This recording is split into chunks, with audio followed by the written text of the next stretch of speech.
start recording. Right, test automation. So I was hoping to make this an interactive session, but it might be difficult with there just being three of us on the line. But the question I have is, why bother doing automated testing? Any answers?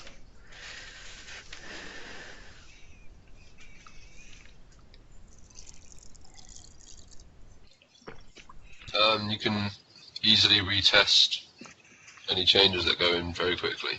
Yeah, so that's the main reason for doing it. It's not as if like we're trying to replace QA or anything like that. It's just the fact that a lot of the most frustrating bugs are the ones where you've broken something and you don't know that you've broken it, and it gets particularly frustrating when it makes it out to the customer, and there's a regression. So I think the regression is one of the biggest problems with code quality. And if we automate the tests, it means that we can run all the tests whenever we do a check-in, and then we become aware very quickly if something is broken. And certainly the remediation project, which is what I'm going to go through today, there's been a number of occasions where automated tests have actually failed and prevented me from checking something in which would have broken it. So there are three different types of automated testing. There's unit tests, integration tests, and system tests. Unit tests are fairly straightforward. I don't plan on going through that today, but that's just basically the more concise bits of code where you have a function, you know what the input is, you know what the output should be, so you can test against that. So an example where we're using it here is, let's say, a formatter, where I can put in all kinds of different things which are going to get formatted, and it should come back in a standard format. So another type, which is what the main bulk of this is integration tests. So that's what I'm going to go through today. Then there's also system tests. System tests are testing more with the back end and communicating with the database and things like that.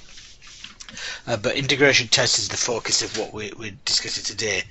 And with integration tests, we're just testing entirely the client, not testing the back end. We're mocking all of the back end data, and we should get a consistent output. So a typical directory structure of doing the tests. First of all, in a UI5 project, we have our local service, which is where we've put our local metadata. So if we're running it locally, which is what we do with the test, so we can run it locally as well, where we're not going to the back end. But we have all the data in here. We have the metadata, which is basically just a straight copy of what comes from the server. And then we've got the different JSON files. So what I did here is I took data that's coming back from the server, made a copy of it, and made this into my file. So this is not going to change. And then we have a mock server. So because we're not going against the real backend, we need to create a mock server, and this is something where all the data calls that we're making will be intercepted by the mock server, so that it is able to send back the mock data rather than the real data. Then we have our testing structure, where we have down at the bottom we have got the unit tests. Then I've got here my integration tests. So with my integration tests, there are a couple of parts to it. One is that I've got all my journeys, and then another where I've got my list of pages. So what the journeys are is where you would have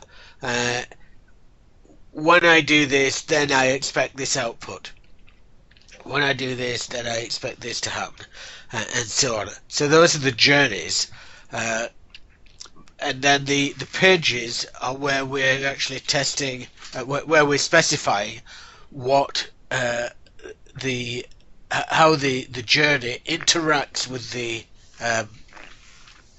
actual with the actual data, or with the actual application, I should say. So let's look at putting together a journey. So I'm going to take this work list filter journey, which is that's probably the one which has most things in it. So before I do that,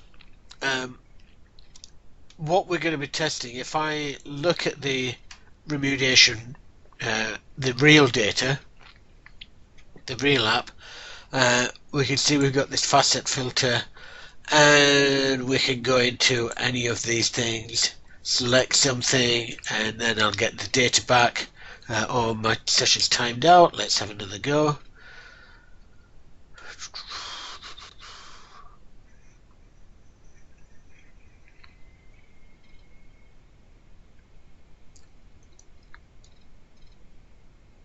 Right, so we'll try that again. So I can just select, in fact, let's not do object name, let's do object type. I want to do all ones of type class, and it will be filtered to all the ones of type class, and I might want to filter it to all the ones which are assigned to me. So class and assigned to me, and I can see there's 4 of them there. So that's the type of thing that we're testing, is all of those different things. So if I go back to my journey, then you can see that I declare my OPA test, and there are 3 parameters here: given, when, and then. So this is being passed up from the UI5 infrastructure, testing infrastructure. So given, I start my app, then, so that's the arrangements, so that's actually getting the app together to start off with. Then, so these are all of the things that I'm asserting should be true. So on the work list page, I should see the work list, and the work list should have some entries. So when I start the app, that's how it should always be. Then we have the actions, which is where we do when. So when on the work list page, I show the facet filter. So that's going to bring the facet filter up. Then I should see the facet filter dialog. So that's just checking to make sure I do actually see the facet filter. Then when I'm on the work list page, I then select filter type assignment, and I type in the search William. Then on the work list page, I should have X entries. So I'll just stop it at that point. So that's a typical type of journey that we may want to go through. Now, so what we're doing is it's fairly easy to read this. It's like in an English type. Well, I mean, it's JavaScript, but it reads pretty much like English. So we have to look at where these things are defined. So if I look on the work list page, I should see the work list. So let me look at work list page, and we've got those are the actions. So we're going to look at the assertions. I should see the work list page, or the work list, I should say. So here, what we're now defining how that's going to work. So with all of these assertions, then basically we do a wait for, and this is what the UI5 framework is doing. It's going to wait until it sees, till it finds what you're looking for. So I'm going to wait for something with ID of objects. Now I know that my work list is called objects. If I was to look at my code for that in the view, so here's my list, and you can see the ID is objects. So in that case, this is what I'm looking for. I'm looking for the one which is called objects.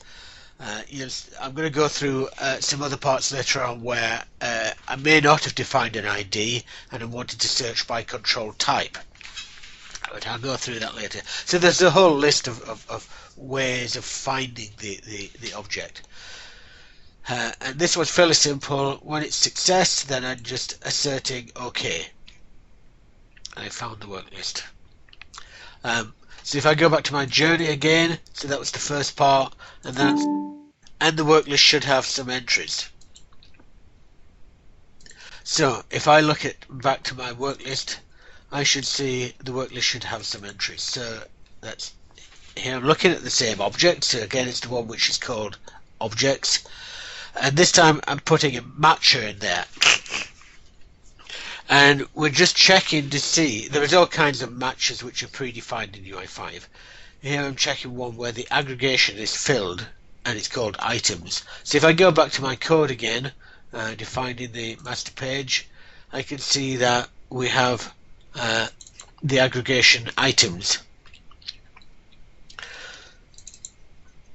So I'm checking to see that there's this has been filled, that there is some data in there. And if there is, then it's a true. Otherwise, there'll be an error message. So back to my journey.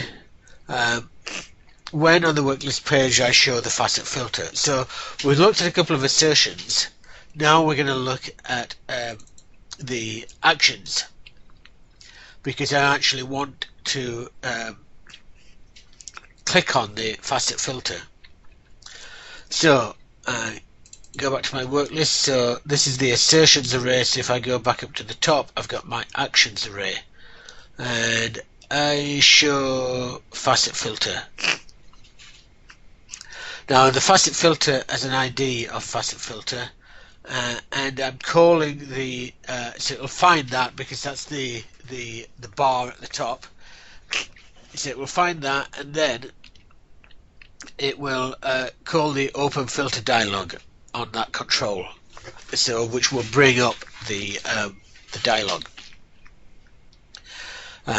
So once that has happened, I'm testing here that I see the facet filter dialog. So again, I can just quickly look at that one. In the assertions, I see the facet filter dialog. So this time I'm searching for open dialogues, and I should find one which has got a search field in there. I'm just doing that. I'm looking for finding something where there is a dialog with a search field in it. And that's my facet filter. Excuse me.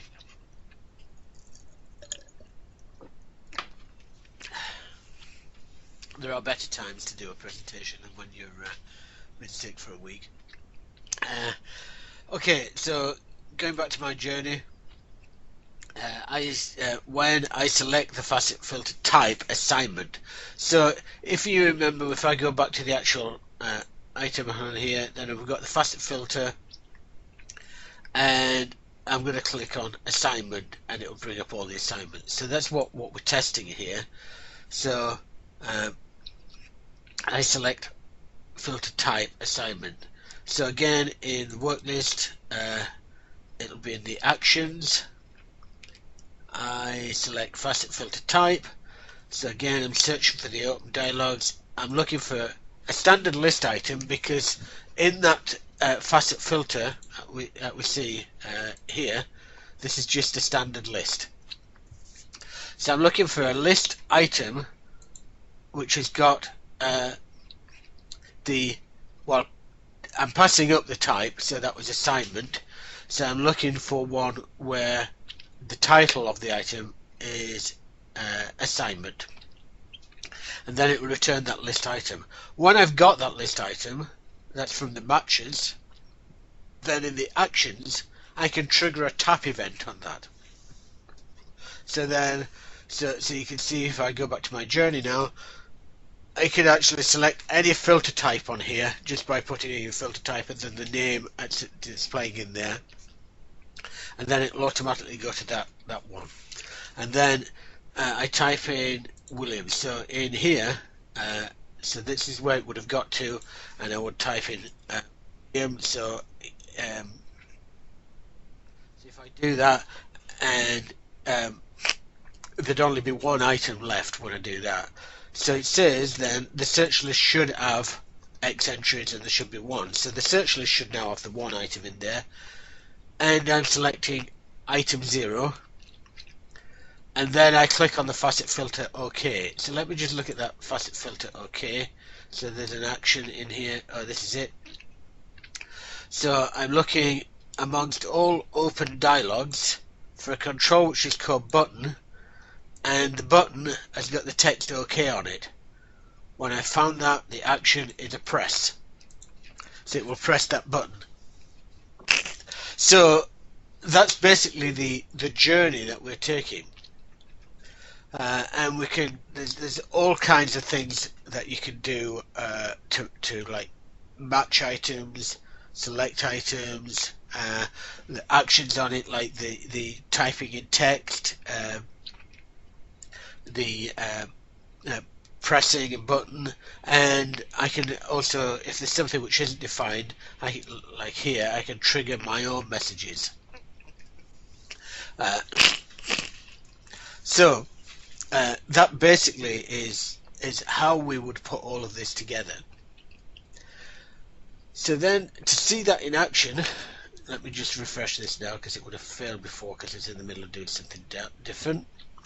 So when I run the test locally, which is what I'm doing here, you'll see on the left hand side it's showing you all the tests, but on the right hand side it's running the app, and you can see it's going through all of those things now, all of the things we just looked at, and it's completed those now on the work list tests have all been done.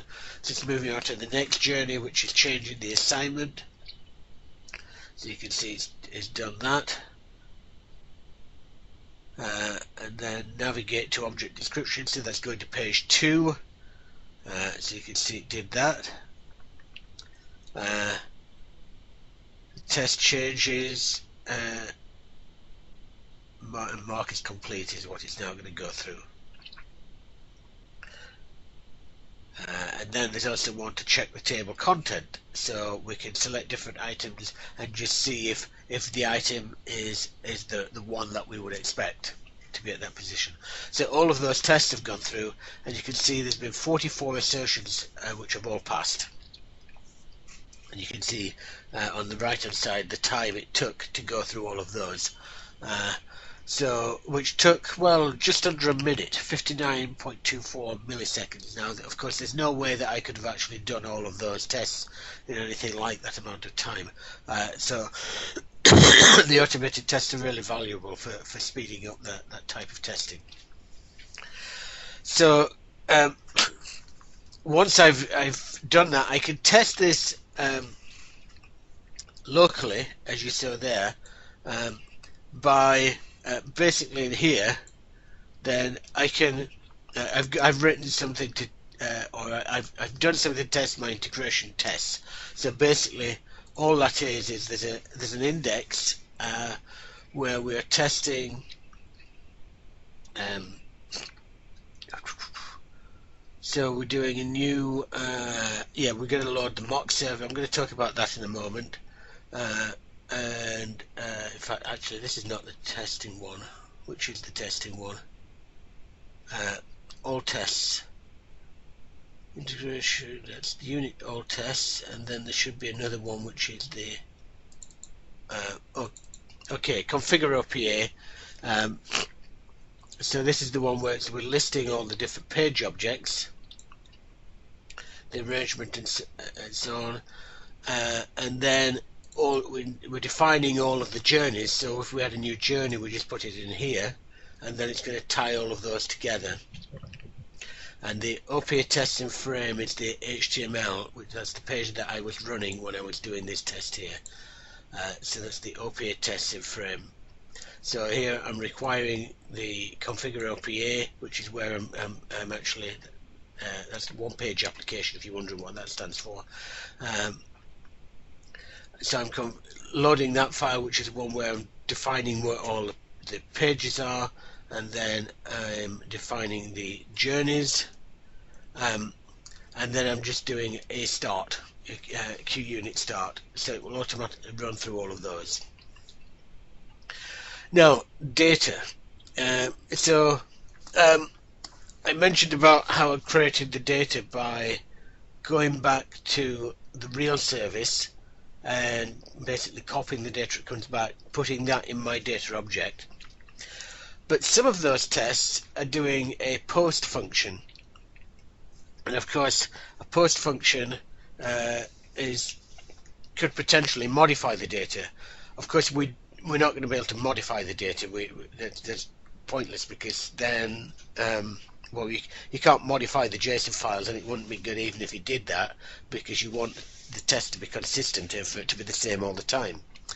So what I'm actually doing here is, in my mock server, we are looking at, okay, this is where I'm defining all of the posts.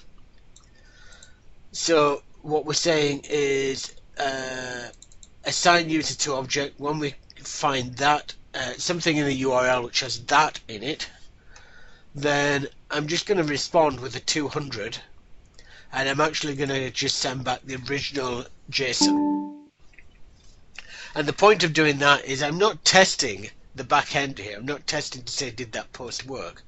All I'm testing here is saying, when a successful post is done, I'm expecting to get back data, and what actually happens in the app is, when you've actually successfully done that,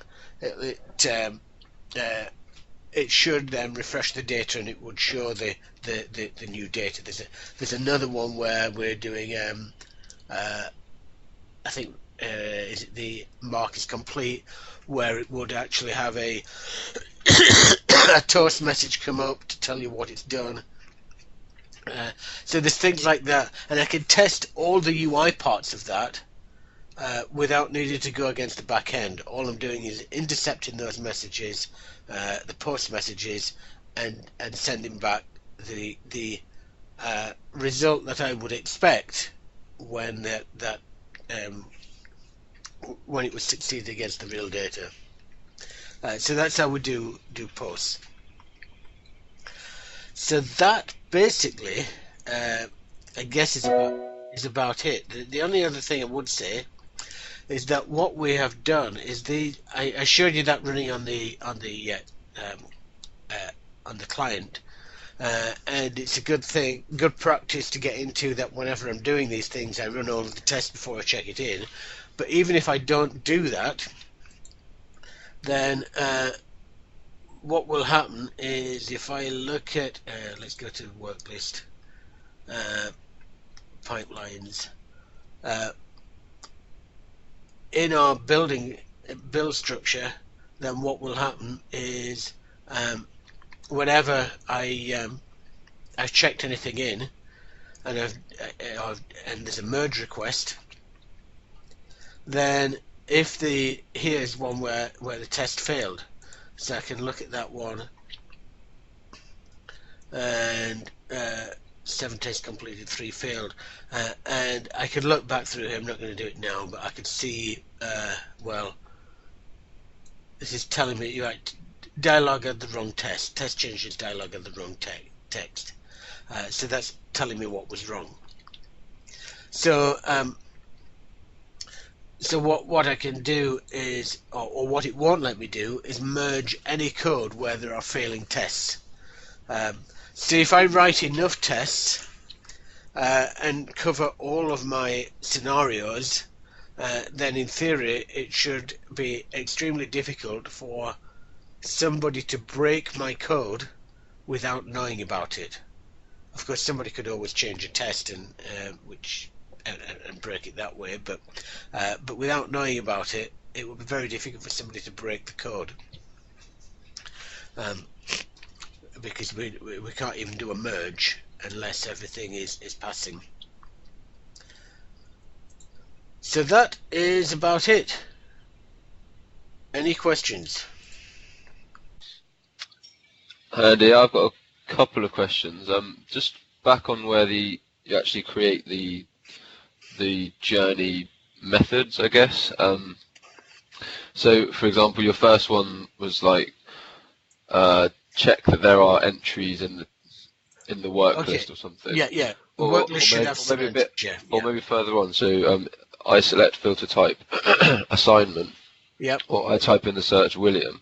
Your assertion after doing that is the search list should have X entries where X equals 1. Yes. Is there a sense of actually being able to test the values of those entries? So I type in the search William and the returned entry is William Good, which is what it was, Yeah. because that would be an even more accurate test. Yeah. I mean, you can do that. You can do that quite easily. Okay, fine. I just wasn't sure if it was limited to Yeah. No. properties of It, the returned object rather than the no. No. actual data involved. In theory, you should be able to get whatever you want because each control. Each control on the page you can get access to, and you can find out whatever information you want from that control. Okay, fair enough. Okay, I just wasn't sure if it could go that deep, I guess. Yeah. Cool. My other one, you kind of might have partially answered this already, but for example, I know you've got like the mock server and all that going on, and you map the post requests to just to return status 200 and Yes. use the Yeah. same Yeah. data. Yeah.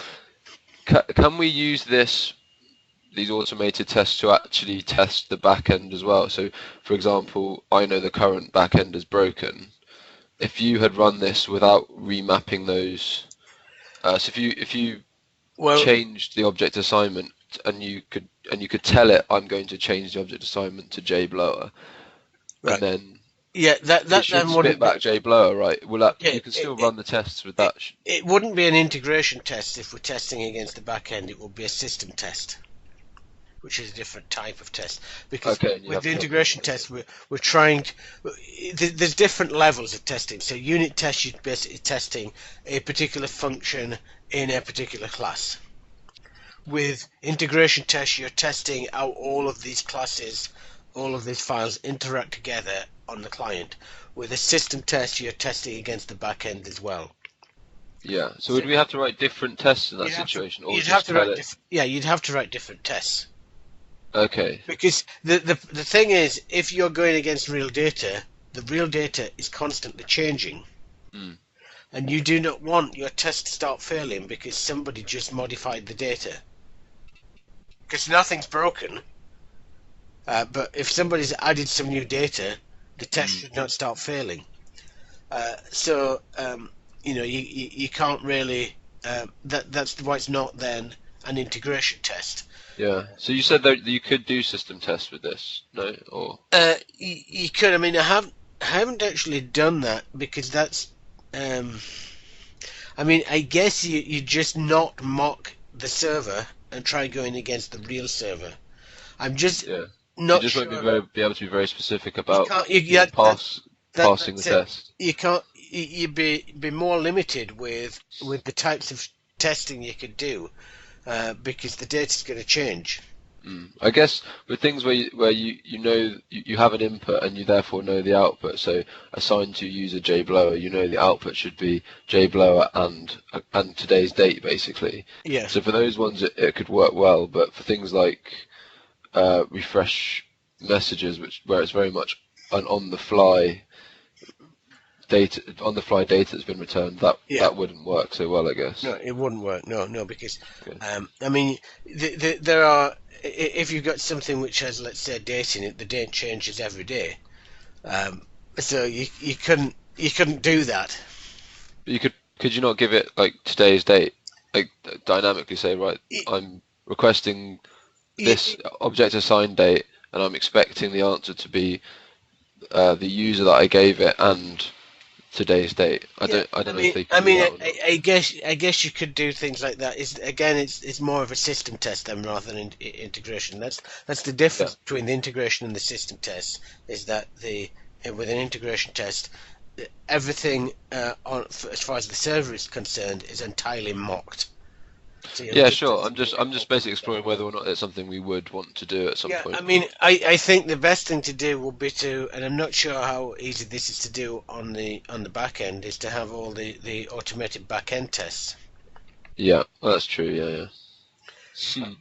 Because you would generally cover those types of scenarios that you've been talking about with That's back end true. Yeah, tests. yeah. Which is, feeds into the stuff that James and David did the week before with those test doubles and things, Yeah. I guess. Now, in projects I've worked on before, where we have actually had system tests and testing against real data, what we um, often have is like a um, a copy of the database, which is our golden database, and you initialize the database to that every time you start your tests, and then you run all of those tests. All of these changes are going on, and you can then check against that. And then you get to the end of it. The database may be completely different now, but then when I run the tests again, I reinitialize the database. So that's the Yeah. way that you generally try and work it if you've got system tests.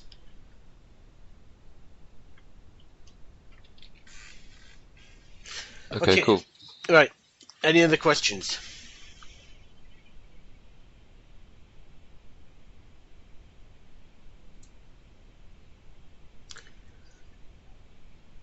Oh yeah, I did have one. Just as an idea, I mean, I know you said obviously these tests are really, really fast, and it did it in about a minute, and that's obviously way quicker than we would be able to do it every time we retested something. Yeah. But how long did it take you to write all these tests? Is that, I mean, is that a week's work, 2 weeks' work? Yeah, I mean, there's a lot of effort involved in writing the tests. Yeah. Um, I mean, you can't really say it takes so long per test because most of the work is getting together the initial infrastructure for everything. And but now we've got that in place. The way that I am working it now is whenever I do a bug fix or add a new feature, I at that time, as part of the same check in the automated test for that. So it's part of the regular work. So I wouldn't do just a normal check-in now, unless it's just like changing the spelling on a I18N file or something like that. Um, I would not do a check-in now unless there is an associated test with it. Yeah, fair enough. So people need to get into the habit of it being a regular. It's part of development. It's part of what you're doing. Is you write a test for what you did. Yeah. And in fact, one great way of doing this, and this is not something which I've particularly been doing. I mean, we haven't had a lot of bugs on the project, but something that we did in a company I used to work for is that we had, whenever there was a bug identified, the rule was that you had to write a test where the test would fail because of that bug. So you would see the test failing, and then you would fix the fix the bug, and then your test should start passing. So you write the test before you do the code, and that is a good practice to have, because often if you do it where you write the code first and then do the test, you'll try and write the test knowing how the code works. Whereas if you're writing the test first, you're knowing what should happen, what the intended output is, what's actually happening, and you can write the test according to the logic of what's happening rather than the actual code. So it's good practice to do well known as test-driven development, where you write your test first and then you do then you do your code.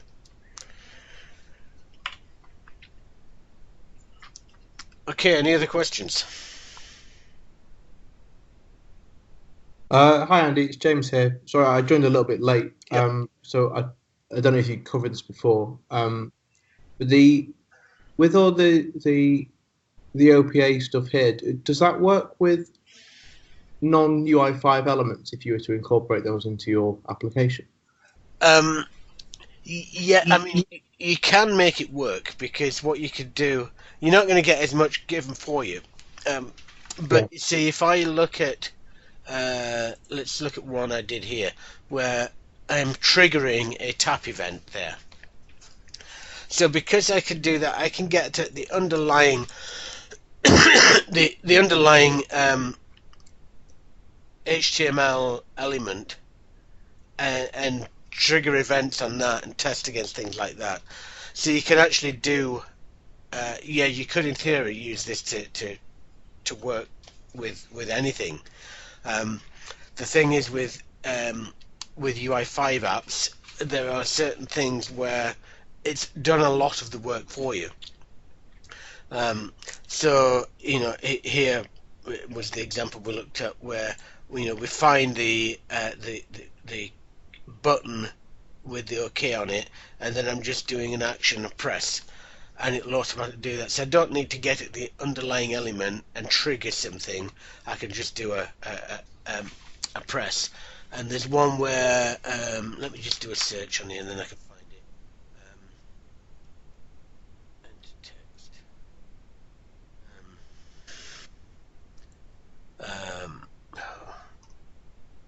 Yeah, right. Okay.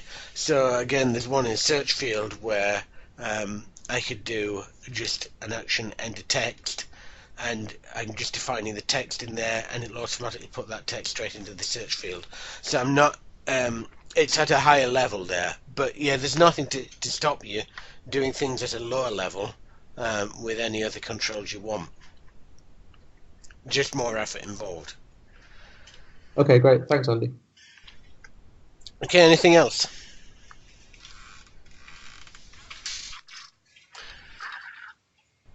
Okay, I take that as a no, and I will stop the recording.